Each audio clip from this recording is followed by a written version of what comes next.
Welcome to PC Mag's One Cool Thing. I'm Matthew Buzzy, this is John Burek, and today we're going to take a look at the Framework Laptop 12th Gen Upgrade Kit. This laptop we looked at a while back. It's a sort of DIY, modular, sustainable, upgradable laptop that you can use into the future. It has all module ports and parts internally and externally. We really liked it, good concept. It's something there should probably be more of in the laptop space.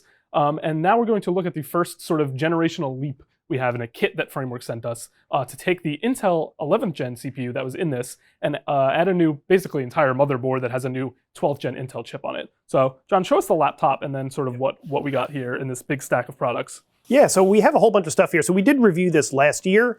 This is the Framework Laptop 11th Gen, and very nice looking, basic, ultra portable. The big thing about it at the time, since there weren't CPU upgrades available for it, was that you could select different ports that you wanted to be able to install and put in different ones. So we have here a little fancy little chocolate box of different ports. You can press a button here and pull out the different ports as modules and put different ones in their place, like so. Mm-hmm. Change up connectivity. You're like going on the road. You need a peripheral. Oh, I'm going to bring my USB-C module, or you know, I need another display out connection. So you can kind of mix and match what you have available there.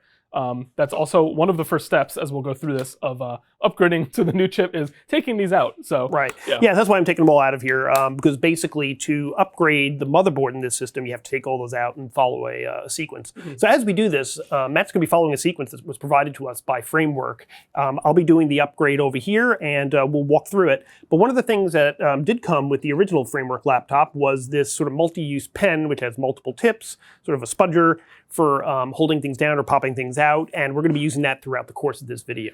So I'm going to clear the decks here a little bit, but what we also have underneath this pile, or the laptop on the top of the pile, are a couple of upgrades that you could do in addition to the motherboard. So Matt, you want to take a look at those? Yeah, so first we have, this is actually a replacement lid. Again, every part of this really, including the lid, which may be more of a cosmetic damage thing that makes you want to replace your lid or put a new one in. You can swap out the entire top panel here, and it includes some of the connections on the back. Obviously, this ribbon goes to the webcam, and just kind of a replacement. As you saw, this is the same way the lid looks, so it's really more of a replacement if you've kept this now for a long time and it's gotten, you know, scarred up or messed up. Right, put a lot of stickers on it. Yeah, you can't get the gunk off. Your taste has now changed. You don't want those stickers anymore. But yeah, you can swap this out. We're going to keep that separate because this is a whole separate project, really. They do have very nice guides on their site of kind of every one of these. They walk you through step by step. That's what we're going to be following for the motherboard module. But this is another option you have in addition to. This is called the input cover kit, which you may guess is the keyboard. Keyboard's probably number one thing on some laptops that start working first after a lot of use.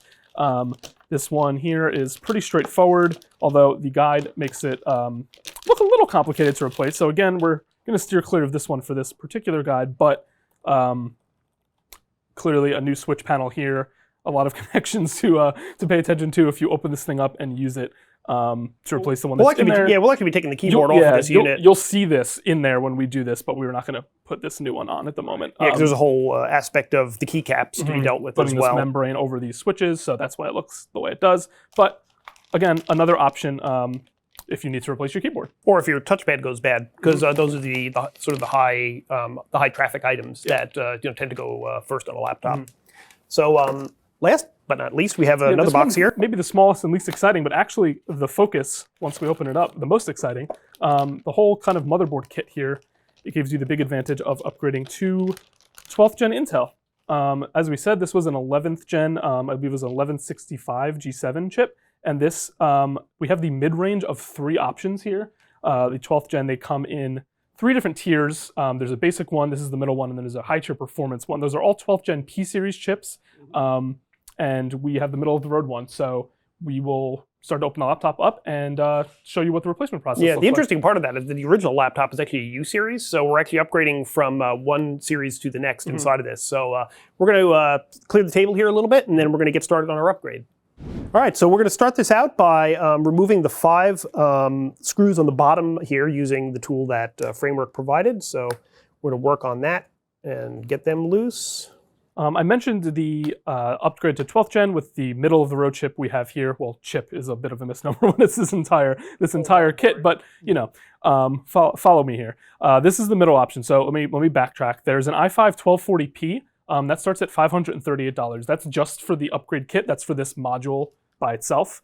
That's not for the whole laptop. The actual laptop with the 12th gen chips are separately sold as one unit. But if you just want to buy the module, the first one is $538. Then the one we have, which is an i7 1260p chip, is $788.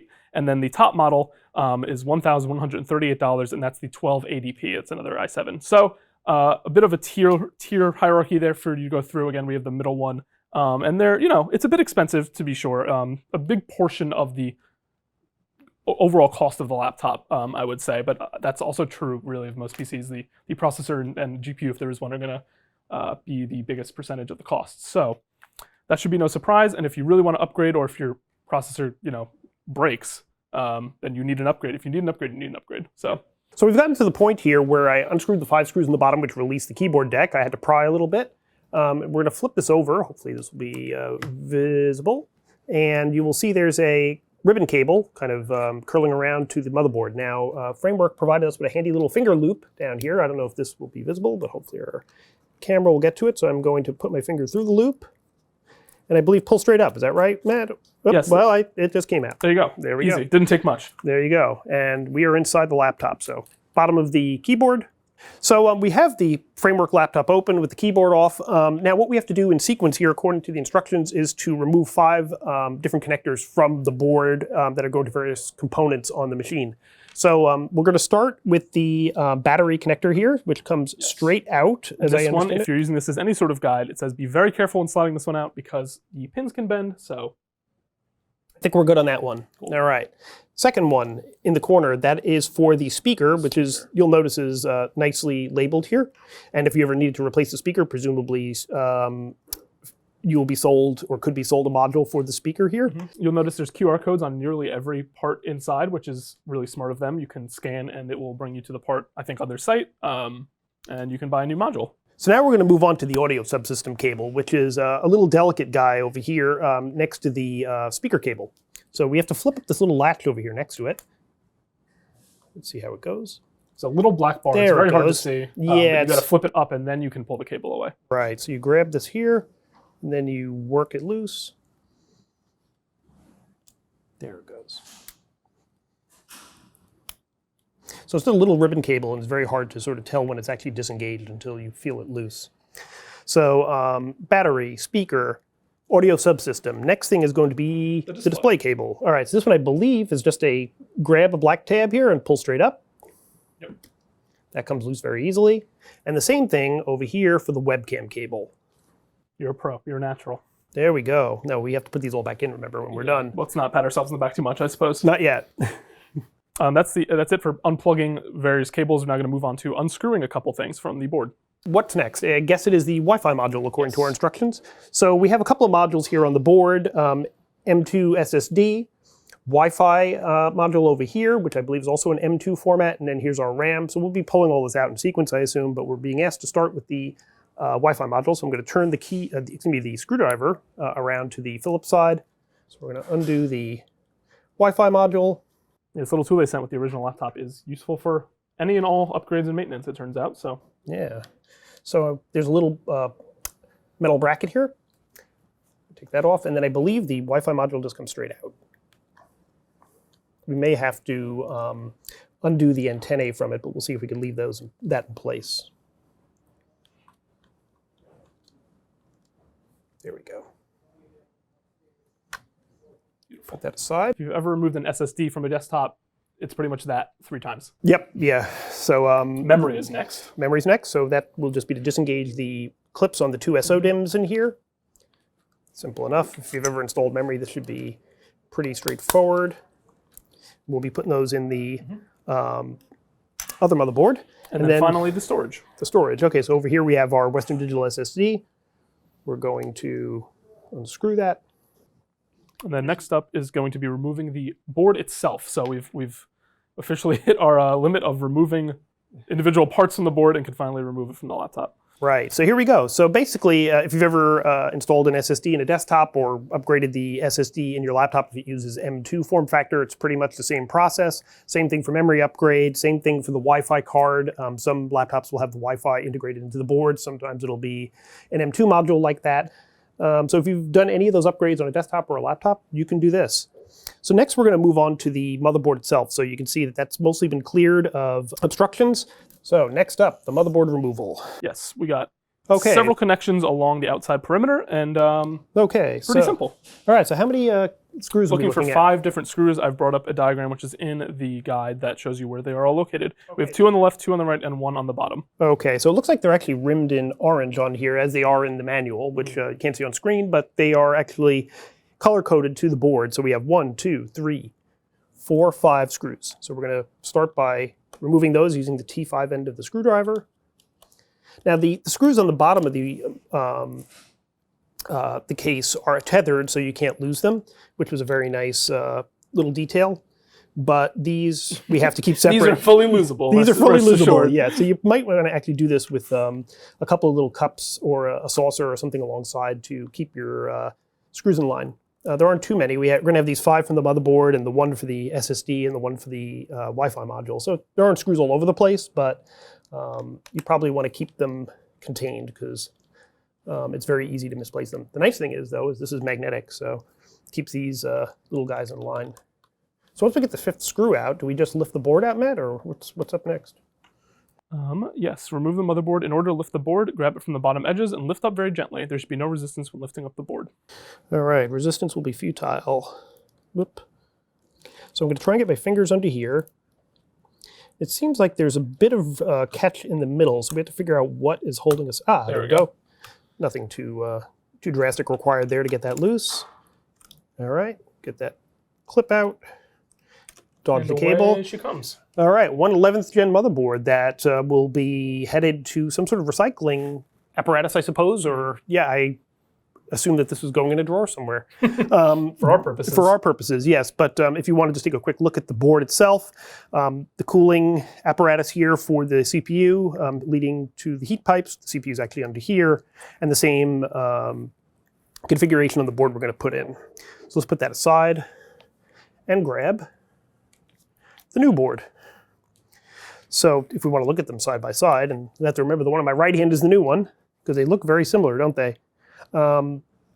Pretty much the same layout, heatsink leading to the P-series chip in the center over here.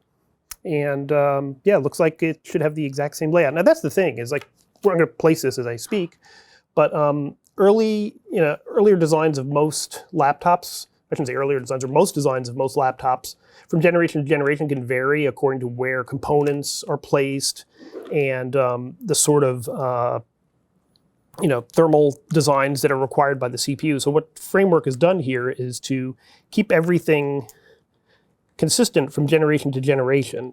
Now, one thing I will observe here, by the way, just as an aside, is putting this in, you have to kind of clear all the cables, all 5 cables, which is a little tricky. Because once you screw it down, if you have any of the cables stuck under the board, you're going to have to unscrew it and start all over again. So there's that one. So 1, 2, 3, 4, and the webcam cable 5. And here's the one for the Wi-Fi. So now that we've got the new motherboard in place, we have to screw it down and reattach all the display cables and put the modules back in. So we're going to start with the various screws that go around the perimeter. So nicely magnetic. As long as you did this right when you placed the board in, royal you, not you, John. Of course you did it right. Then this should be no problem in this step. Yeah, the key thing really is making sure that those display cables don't, or the various cables around the edges don't end up under the board, because if any of them ended up under there, you're going to be taking the board out again. Yes, and then after you do this part, it does advise before you start plugging anything else back in to make sure you didn't bend any of the battery connector pins on your way out the first time. All right, we'll have to examine that. It warns you, do not plug the battery in if that's the case. If that's the case. Okay. Well, it felt like it came out pretty uneventfully, so hopefully nothing happened there. All right, so we're on our 4th motherboard screw here. Almost there. Almost there. Let's see. If you want to know more about the laptop itself, we kind of glazed over the beginning because the laptop itself is not the new product, but we do obviously have the full review of the original on PCMag.com that you can go read and see exactly how it works and what the idea sort of in concept and full feature set is of this laptop. We are, of course, focused here on upgrading it and what that entails, but so far, so good. Yeah, so okay, so it looks like the battery connector, the pins are on the motherboard side, if that seems correct. So you really got to glance in there and make sure. Yeah, they look fine. I mean, it's impossible to capture on camera here, but I want to make sure that when I plug this in, it goes in straight and not sideways, and that's a little bit tricky with this. So we're going to... It's alive. Okay, so we plugged it in, and I started seeing... It doesn't warn you about the flashing red lights, I don't think. No, but now they went away, so I'm going to... Yeah, for those who might not have noticed, there were some blinking red lights that came on briefly. No smoke, no fire, so all good. It may just have been as we were pushing in the connector. All right, so that's the battery connector. We're going to do the corner speaker connector here. That one is the one that feels the least challenging of the bunch. Very nice. Now the audio connector, which was the least intuitive of them, because it's a little ribbon cable that requires a little flip down door, and it's kind of hard to see what's actually happening there. So we're going to put that down and then flip down the cover on it.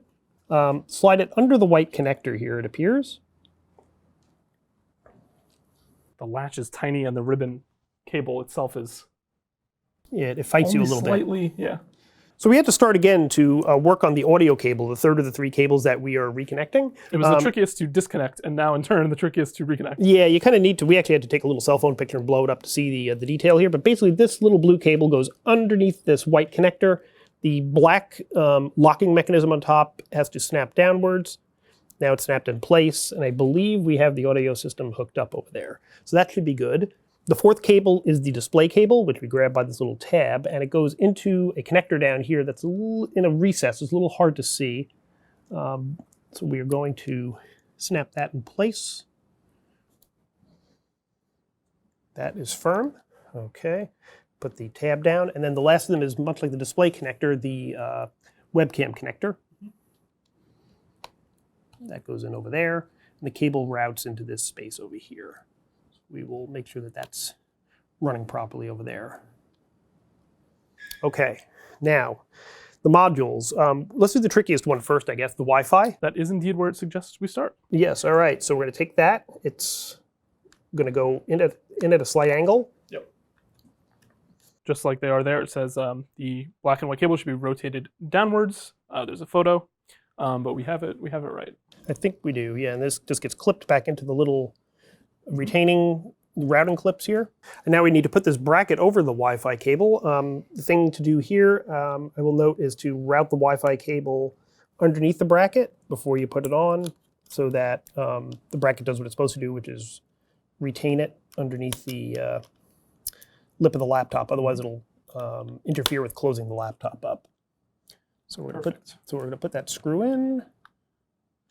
Very nice. Just use the spudger end to push this down a tiny bit. Make sure they're all clipped is the next step, but you're way ahead of us there. Yep, yeah, the clips are all good. Is there one more clip over here, I believe? Yes, we missed one. So let's put that in there. So this will keep anything from getting pinched when we put the lid back on the laptop. So next up in the manual is the memory. So we're going to take the SO-DIMMs here and line up the notches on the SO-DIMMs with the notches in the modules. And typically when you put these in, you put them in at a slight angle and press down, and they snap. Nice satisfying snap there. If it doesn't snap, you need to do it again and make sure that it's pressed all the way into the slot. So we got that one in there like that.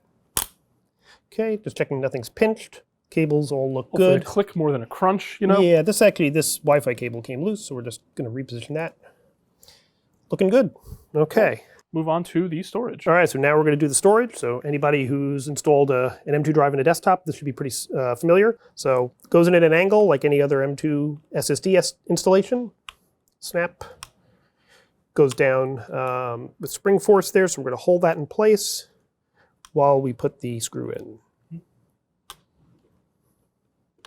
This SSD layout has always struck me as funny every time I do it. I just find it amusing that this is what we landed on as the best way to do SSD. Right, it fights you, right? Yeah. Like why it springs up like that, I'm not entirely sure. There's got to be a better way. There we go. So this extra screw goes with our old motherboard. So we'll do one more quick circuit of the inside of the machine. Wi-Fi seems to be connected, wires routed, RAM is in, SSD in place and screwed down. 5 connectors, 1, 2, 3, 4, 5, reconnected. So we're going to put the old keyboard in since there's nothing wrong with it. So to do that, I'm going to hold this like so. We have the looped connector here, which is going to go like this. Says the cover should be about 1.5 inches away from the bottom of the main board so that you can comfortably install the touchpad cable. That seems to be the case. That's firm. Somewhat goes with that saying, there's a note that the orientation of the input cover matters. Yes. Study the first image to make sure you're properly. I mean, you don't want your keyboard backwards? Yeah, no. I mean, yeah, that's I understand surprising. why that disclaimer is in there, but it is kind of comical because I think you wouldn't get very far before realizing that. Right. So now I'm just looking down on the edge to make sure that I'm not kinking up the ribbon cable. It seems to be going down flat. And we're going to snap this on. Check around the edges. Looks clean. Okay, then we're going to close up the machine.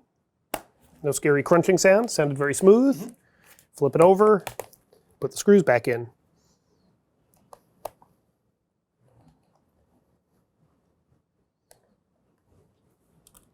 All of that and just the one touchpad cable between the two. Yeah, that was amusing. that's actually, yeah, taking the actual lid off or the keyboard deck off is actually the least sort of not that any of this is really concerning, but it's sort of the you would think it would be the most fraught Big part. deal, yeah. It's one cable. It's really not. More of a Yeah. cover. Yeah, and it has that nice loop on it. Yeah. I know. I want to see that loop in more. Oh in yeah. more things. All right, so we're gonna put that all together there. And we're going to step off camera for a moment to grab our modules. Okay, we're back with our 4 modules that we removed at the beginning of the process. So I actually do not know where they were originally positioned, so we're doing a little bit of module roulette Could here. be anywhere, wherever you prefer your port layout. So USB. I mean, sometimes you just want to mix things up and just put your modules in different places. Today it's a left-hand side USB-C kind of day. Yeah, exactly. I want to like trip over my own cable, you know, for my mouse that's coming out of my laptop, right? So we've got a USB-C and a USB-A over there, and a USB-C and a HDMI over here. So let's see how it boots up. Hopefully those flashing red battery lights were exactly what we wanted, what we wanted to see. All right, so we're going to start this up this way, open it up, and let's bring it in front of the camera. Press the power button. I see lights. I see a light. So when we originally prepared this machine for the upgrade, Framework suggested that we upgrade from Win 10 to Win 11. So hopefully this should come into the Win 11 boot screen, and we will see what happens. It right now has a new brain, so it's probably trying to figure out, you know, what it's who it is, and what the story is. Yeah, I don't think we're going to get anything. Oh, ha! As we doubted it, it really was taking a minute to think there. I was about to take the bottom off and make sure that the display cable was firm. I assumed that was done. All right, so we have a Framework logo here. Let's see if we go into Windows. It's probably trying to sort out its... It does seem to be doing more of a deep think than a normal boot. Framework laptop, welcome. Hey, we're at the Windows 10 desktop. Hey, how do you like that? 11 even. Oh, Windows 11, yes. Thank you. All right, so we're going to take a quick look at this on screen. Now, the moment of truth is... Does the touchpad work? The touchpad works. Windows key works, so the keyboard seems to be working. So yeah, so the moment of truth would be this. We're going to go to Device Manager. So it looks like we need to install the drivers here, which is also in the manual. You'll notice we've got a ton of PCI devices here that are unrecognized, so we're going to have to connect to the internet and get that done. But just for the sake of looking, there we go. We've got our 12th Gen Core i7 1260p, which has many more cores than the 11th Gen chip that we originally had in there. And once we get all the drivers installed, we should have full functionality on this laptop. I mean, we'll do a little more playing around with it and see. Making sure that that's true. Right, Once we upgrade it. But so far it works. I heard audio. The touchpad is, functioning. Right, so we just wanted to run through the install process, which actually pretty painless. I mean, half an hour at your kitchen table, this could be done. Yeah. Now, the reason you would do this is perhaps your old motherboard went.